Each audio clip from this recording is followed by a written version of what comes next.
About halfway between West Egg and New York, the motor road hastily joins the railroad and runs beside it for a quarter mile so as to shrink away from a certain desolate area of land. This is a valley of ashes, a fantastic farm where ashes grow like wheat into ridges and hills and grotesque gardens, where ashes take the form of houses and chimneys and rising smoke, and finally, with a transcendent effort, of ash-gray men who move dimly and already crumbling through the powdery air. Occasionally a line of gray cars crawls along an invisible track, gives out a ghastly creak, and comes to rest, and immediately the ash-gray men swarm up with the leaden spades and stir up an impenetrable cloud, which screens their obscure operations from your sight. But above the gray land and the spasms of bleak dust which drift endlessly over it, you perceive, after a moment, the eyes of Dr. T.J. Eichelberg are blue and gigantic. Their retinas are 1 yard high. They look out of no face, but instead from a pair of enormous yellow spectacles which pass over a non-existent nose. Evidently some wild wag of an occultist set them there to fatten his practice in the borough of Queens, and then sank down himself into eternal blindness, or forgot them and moved away. But his eyes, dimmed a little by many painless days, under sun and rain, brood on over the solemn dumping ground. The Valley of Ashes is bounded on one side by a small foul river. When the drawbridge is up to let barges through, the passengers on waiting trains can stare at the dismal scene for as long as half an hour. There was always a halt there of at least a minute, and it was because of this that I first met Tom Buchanan's mistress. The fact that he had one was insisted upon wherever he was known. His acquaintances resented the fact that he turned up in popular cafes with her, and, leaving her at a table, sauntered about, chatting with whomsoever he knew. Though I was curious to see her, I had no desire to meet her, but I did. I went up to New York with Tom on the train one afternoon, and when we stopped by the ash heaps, he jumped to his feet and, taking hold of my elbow, literally forced me from the car. "We're getting off," he insisted. "I want you to meet my girl." I think he tanked up a good deal at luncheon, and his determination to have my company bordered on violence. The supercilious assumption was that on Sunday afternoon I had nothing better to do. I followed him over a low whitewashed railroad fence, and we walked back 100 yards along the road under Dr. Eichelberg's persistent stare. The only building in sight was a small block of yellow brick sitting on the edge of wasteland, a sort of compact main street ministering to it, and contiguous to absolutely nothing. One of the 3 shops it contained was for rent, and another was an all-night restaurant, approached by a trail of ashes.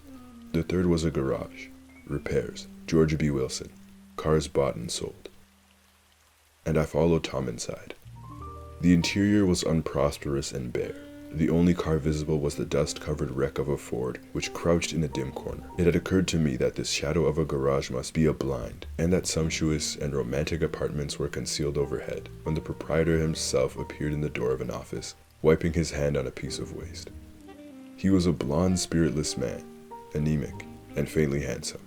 When he saw us, a damp gleam of hope sprang into his light blue eyes. "Hello, Wilson, old man," said Tom, slapping him jovially on the shoulder. "How's business?" "I can't complain," answered Wilson unconvincingly. "When are you going to sell me that car?" "Next week. I've got my man working on it now." "Works pretty slow, don't he?" "No, he doesn't," said Tom coldly. "And if you feel that way about it, maybe I'd better sell it somewhere else after all." "I don't mean that," explained Wilson quickly. "I just meant—" His voice faded off, and Tom glanced impatiently around the garage. Then I heard footsteps on the stairs, and in a moment the thickish figure of a woman blocked out the light from the office door. She was in the middle 30s, and faintly stout, but she carried her flesh sensuously as some women can. Her face, above a spotted dress of dark crepe de chine, contained no facet or gleam of beauty, but there was an immediately perceptible vitality about her, as if the nerves of her body were continually smoldering. She smiled slowly and, walking through her husband as if he were a ghost, shook hands with Tom, looking him flush in the eye. Then she wet her lips and, without turning around, spoke to her husband in a soft, coarse voice. "Get some chairs, why don't you, so somebody can sit down?" "Oh, sure," agreed Wilson hurriedly, and went toward the little office, mingling immediately with the cement color of the walls. A white ashen dust veiled his dark suit and his pale hair as it veiled everything in the vicinity, except his wife, who moved closer to Tom. "I want to see you," said Tom intently. "Get on the next train." "All right. I'll meet you by the newsstand on the lower level." She nodded and moved away from him, just as George Wilson emerged with 2 chairs from his office door. We waited for her down the road and out of sight. It was a few days before the 4th of July, and a gray, scrawny Italian child was setting torpedoes in a row along the railroad track. "Terrible place, isn't it?" said Tom, exchanging a frown with Dr. Eckelberg. "Awful. It does her good to get away. Doesn't her husband object?" "Wilson? He thinks she goes to see her sister in New York. He's so dumb he doesn't know he's alive." So Tom Buchanan and his girl and I went up together to New York. Or not quite together, for Mrs. Wilson sat discreetly in another car. Tom deferred that much to the sensibilities of those East Eggers who might be on the train. She had changed her dress to a brown-figured muslin, which stretched tight over her rather wide hips as Tom helped her to the platform in New York. At the newsstand, she bought a copy of Town Tattle and a moving picture magazine, and in the station drugstore, some cold cream and a small flask of perfume. Upstairs, in the solemn echoing drive, she let 4 taxicabs drive away before she selected a new one, lavender-colored with gray upholstery, and in this we slid out from the mass of the station into the glowing sunshine. But immediately she turned sharply from the window and, leaning forward, tapped on the front glass. "I want to get one of those dogs," she said earnestly. "I want to get one for the apartment. They're nice to have, a dog." We backed up to a gray old man who bore an absurd resemblance to John D. Rockefeller. In a basket swung from his neck cowered a dozen very recent puppies of an indeterminate breed. "What kind are they?" asked Mrs. Wilson eagerly, as he came to the taxi window. "All kinds. What kinds do you want, lady?" "I'd like to get one of those police dogs. I don't suppose you got that kind." The man peered doubtfully into the basket, plunged in his hand, and drew one up, wriggling by the back of the neck. "That's no police dog," said Tom. "No, it's not exactly a police dog," said the man with disappointment in his voice. "It's more of an Airedale." He passed his hand over the brown wash rag of a back. "Look at that coat. Some coat. That's a dog that'll never bother you with catching a cold." "I think it's cute," said Mrs. Wilson enthusiastically. "How much is it?" "That dog?" He looked at it admiringly. "That dog will cost you $10. The Airedale. Undoubtedly there was an Airedale concerned in it somewhere, though its feet were staringly white, changed hands and settled down into Mr. Wilson's lap, where she fondled the weatherproof coat with rapture. "Is it a boy or a girl?" she asked delicately. That dog's a boy. It's a bitch," said Tom decisively. "Here's your money. Go and buy 10 more dogs with it." We drove over to Fifth Avenue, warm and soft, almost pastoral, on the summer Sunday afternoon. I wouldn't have been surprised to see a great flock of white sheep turn the corner. "Hold on," I said. "I have to leave you here." "No, you don't," interposed Tom quickly. "Myrtle will be hurt if you don't come up to the apartment. Won't you, Myrtle?"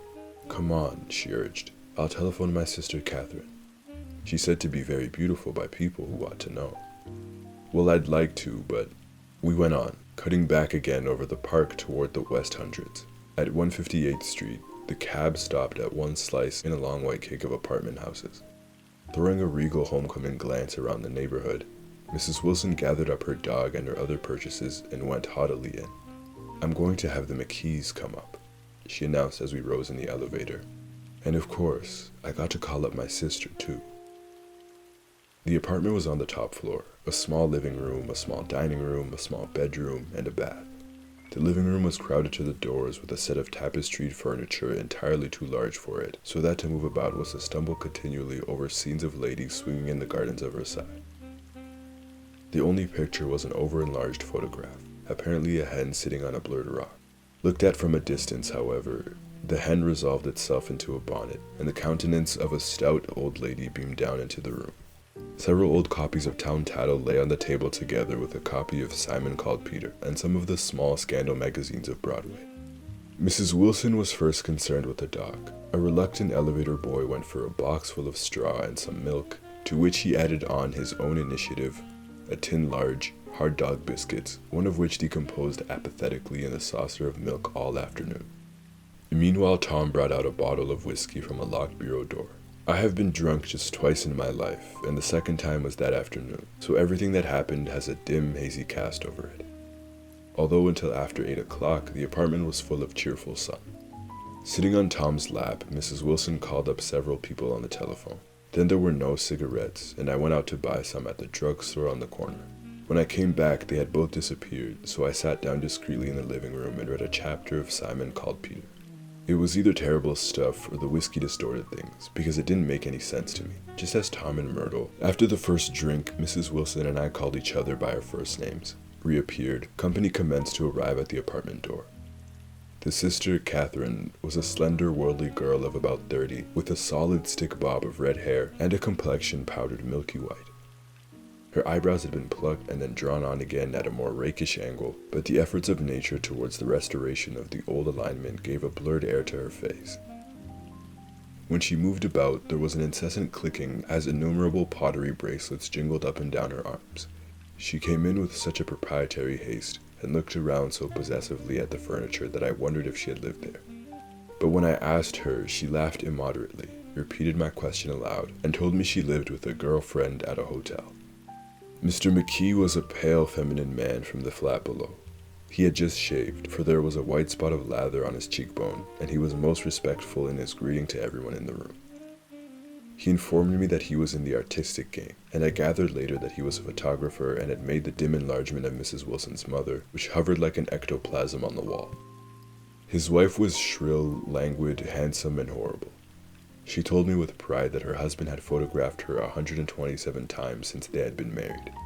Mrs. Wilson had changed her costume some time before in an elaborate afternoon dress of cream-colored chiffon, which gave out a continual rustle as she swept about the room. With the influence of the dress, her personality had also undergone a change. The intense vitality that had been so remarkable at the garage was converted into impressive hauteur. Her laughter, her gestures, her assertions became more violently affected moment by moment, and as she expanded, the room grew smaller around her, until she seemed to be revolving on a noisy, creaking pivot through the smoky air. "My dear," she told her sister in a high, mincing shout, "most of these fellows will cheat you every time. All they think of is money. I had a woman up here last week to look at my feet, and when she gave me the bill, you'd have thought she had my appendicitis out." "What was the name of the woman?" asked Mrs. McKee. "Mrs. Eberhardt. She goes around looking at people's feet in their own homes." "I like your dress," remarked Mrs. McKee. "I think it's adorable." Mrs. Wilson rejected the compliment by raising her eyebrow in disdain. "It's just a crazy old thing," she said. "I slip it on sometimes when I don't care what I look like. But it looks wonderful on you, if you know what I mean," pursued Mrs. McKee. "If Chester could only get you in that pose, I think he could make something of it." We all looked in silence at Mrs. Wilson, who removed a strand of hair from over her eyes and looked back at us with a brilliant smile. Mr. McKee regarded her intently with his head on one side and then moved his hand back and forth slowly in front of his face. "I should change the light," he said after a moment. "I'd like to bring out the modeling of the features, and I'd try to get hold of all the back hair." "I wouldn't think of changing the light," cried Mrs. McKee. "I think it's—" Her husband said shh, and we all looked at the subject again, whereupon Tom Buchanan yawned audibly and got to his feet. "You McKees have something to drink," he said. "Get some more ice and mineral water, Myrtle, before everybody goes to sleep." "I told that boy about the ice." Myrtle raised her eyebrows in despair at the shiftlessness of the lower orders. "These people, you have to keep after them all the time." She looked at me and laughed pointlessly. Then she flounced over to the dog, kissed it with ecstasy, and swept into the kitchen, implying that a dozen chefs awaited her orders there. "I've done some nice things out on Long Island." Tom looked at him blankly. "2 of them we have framed downstairs." "To what?" demanded Tom. "One of them I call Montauk Point, the gulls, and the other I call Montauk Point, the sea." The sister Catherine sat down beside me on the couch. "Do you live down Long Island too?" she inquired. "I live at West Egg." "Really? I was down there at a party about a month ago, at a man named Gatsby's. Do you know him?" "I live next door to him." "Well, they say he's a nephew or a cousin of Kaiser Wilhelm's. That's where all his money comes from." "Really?" She nodded. "I'm scared of him. I'd hate to have him get anything on me." This absorbing information about my neighbor was interrupted by Mrs. McKee's pointing suddenly at Catherine. "Chester, I think you could do something with her," she broke out, but Mr. McKee only nodded in a bored way and turned his attention to Tom. "I'd like to do more work on Long Island, if I could get the entry. All I ask is that they should give me a start." "Ask Myrtle," said Tom, breaking into a short shout of laughter as Mrs. Wilson entered with a tray. "She'll give you a letter of introduction, won't you, Myrtle?" Do what? She asked, startled. You'll give McKee a letter of introduction to your husband, so he can do some studies of him. His lips moved silently for a moment as he invented. George B. Wilson at the gasoline pump, or something like that. Catherine leaned close to me and whispered in my ear, neither of them can stand the person they're married to, can't they? Can't stand them. She looked at Myrtle and then at Tom. What I say is, why go on living with them if they can't stand them? If I was them, I'd get a divorce and get married to each other right away. Doesn't she like Wilson either? The answer to this was unexpected. It came from Myrtle, who had overheard the question, and it was violent and obscene. You see, Catherine cried triumphantly.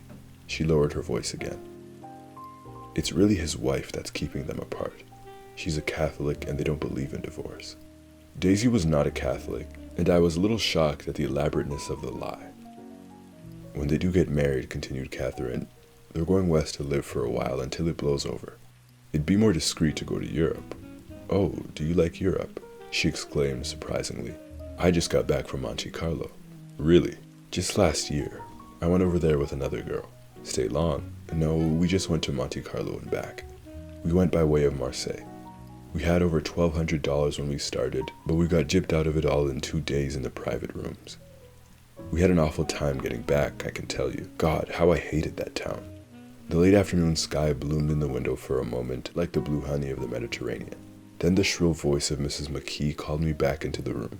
I almost made a mistake, too, she declared vigorously. I knew he was below me. Everybody kept saying to me, Lucille, that man's way below you. But if I hadn't met Chester, he'd have got me for sure. Yes, but listen, said Myrtle Wilson, nodding her head up and down. At least you didn't marry him. I know I didn't. Well, I married him, said Myrtle ambiguously, and that's the difference between your case and mine. Why did you, Myrtle? Demanded Catherine. Nobody forced you to. Myrtle considered.